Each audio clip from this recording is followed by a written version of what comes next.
আসসালামু আলাইকুম এভরিওয়ান। রান্নার ক্যানভাসে নতুন আরও একটি রেসিপিতে সবাইকে ওয়েলকাম করছি। আজকে তৈরি করে দেখাবো বাচ্চাদের প্রিয় এবং গ্রাম বাংলার ঐতিহ্যবাহী একটা পিঠা, চিজ পিঠা। এই পিঠাটা যতটা বানানো সহজ, খেতে কিন্তু অনেক বেশি মজা হয়ে থাকে। আর এটা কিন্তু যে কোনো কেউ ঝটপট বানিয়ে নিতে পারবেন। চলুন তাহলে কথা না বাড়িয়ে আমি কিভাবে এই পিঠাগুলো বানাইছি দেখে নেই। এইখানে আমি নিয়েছি 5 কাপ পরিমাণ আতপ চালের গুঁড়া। মেশিনে ভাঙানো চালের গুঁড়াটা করে তারপর কিন্তু অবশ্যই চালের গুঁড়াটা চেলে নিতে হবে। এই পর্যায়ে এখানে দিয়ে দিয়েছি 2 টেবিল চামচ পরিমাণ লবণ। তারপর এখানে দিয়ে দিয়েছি একদম ফুটন্ত গরম পানি। আর গরম পানিটা দেওয়ার পর সাথে সাথে নাড়াচাড়া দিয়ে মিশিয়ে নিতে হবে চালের সাথে। পানিটা কিন্তু একবারে দেওয়া যাবে না, আর এভাবে অল্প অল্প করে পানি দিয়ে একটা মসৃণ ডো আমি তৈরি করে নেব। তো পানিটা দেওয়া কিন্তু আমার শেষ হয়ে গিয়েছে, আর এই পর্যায়ে আমি এখন হাতের সাহায্যে মাখিয়ে মসৃণ একটা ডো তৈরি করে নিয়েছি। পিঠা বানানোর জন্য যে ডোটা আমাদের প্রয়োজন এখানে কিন্তু তৈরি হয়ে গিয়েছে। এখান থেকে আমি ছোট করে লেচি কেটে নিচ্ছি। এখন হাতের সাহায্যে ভালো করে ময়ান করে এখানে লম্বা শেপ করে পিঠাগুলোকে তৈরি করে নিতে হবে। এই পিঠাগুলোকে কিন্তু কোনো প্রকার ডিজাইন দিয়ে বানাতে হয় না, একদম ইজিলি এই পিঠাগুলো তৈরি করে নেওয়া যায়।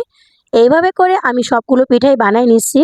এখানে লম্বা লম্বা করে আমি সবগুলো পিঠার ডো বানিয়ে নিয়েছি। এই পর্যায়ে পিঠাগুলোকে সিদ্ধ করে নিতে হবে।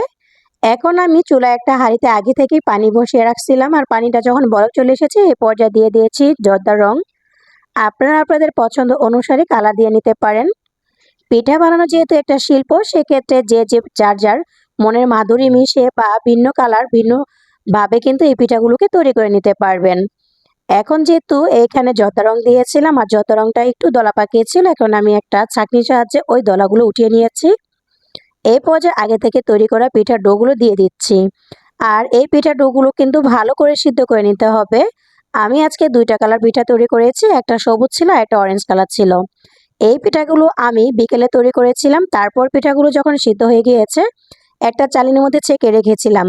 তারপর পানিটা ঝরিয়ে এই পিঠাগুলোকে ফ্রিজে রেখে পরের দিন আমি চলে আসলাম। দেখেন পিঠাগুলো একদমই শক্ত হয়ে গিয়েছে, আর এই পিঠাগুলোকে এখন বটি দিয়ে কেটে নেব।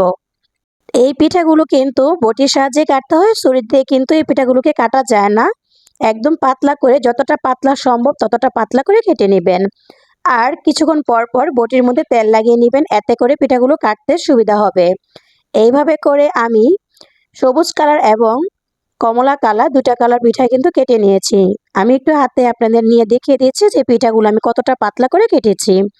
আর এগুলোকে আমি রোদ্রে শুকিয়ে নিয়েছি 2 দিন। 2 দিন পর চলে আসলাম। দেখেন পিঠাগুলো কতটা সুন্দর হয়েছে আর কতটা জর্জরা, একদম করকরা মচমচে করে শুকিয়ে নিয়েছি। এই পিঠাগুলো একবার বানিয়ে বছর জুড়ে সংরক্ষণ করতে পারবেন। এখন আমি পিঠাগুলোকে একটু ভেজে শেয়ার করবো আপনাদের সাথে।